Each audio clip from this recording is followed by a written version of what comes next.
Hello guys, for today's video, nag-craving ta subong sa kinilaw nga gurayan. Kung sa iban nga karay adolis, basta gurayan. So ay hoy, pakita ko sa inyo ang akon nga version sang kinilaw nga gurayan. Check it out.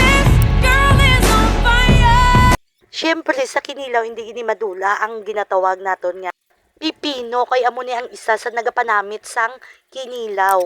Hindi gidya makumpleto ang kinilaw kung wala ini nga pipino. Abo ka nami iniya ilakot sa may kinilaw nga gurayan. Ayun lang tuwa ba lang itsura ko da kay do seryoso nga nagatadtad sa kinilaw. Este pipino galing ginatadtad dira. And of course, isa man ini sa mga ingredients nga hindi pwede madula sa kinilaw. Ang kamatis mga langga kay kanami ini ginapapak ko lang ni Kisa. Kag syempre wala ta sili labuyo, ang sili lang nga laba ang ibutang tatadaron ta ni siya.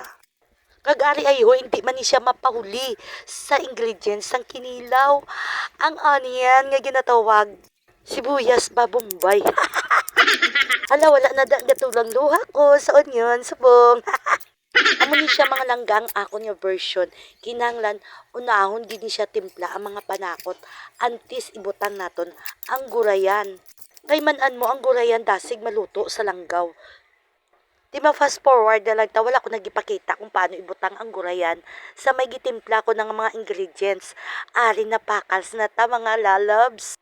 Ay ginagutom na gid si Akits. Gutom na gutom. Amak mo alas 9:30 na ni inugpanyaga na ni ako yung mamahaw pa lang niya. Do pila ka tuig nga wala gin pakaon sa mga pamilya sini nga babae ni. Kay daw nagdinalok-dalok gid kuya subong niya ang akon nga acid. Ipabayan ko lang kay nag-graving gid ko subong sang kinilaw kanami, sang kinilaw kanami sa pagtimpla ko ya.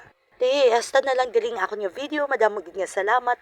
Follow and share mga kalalabs, mga langga, mga sisi sa kahanginan. Mwah!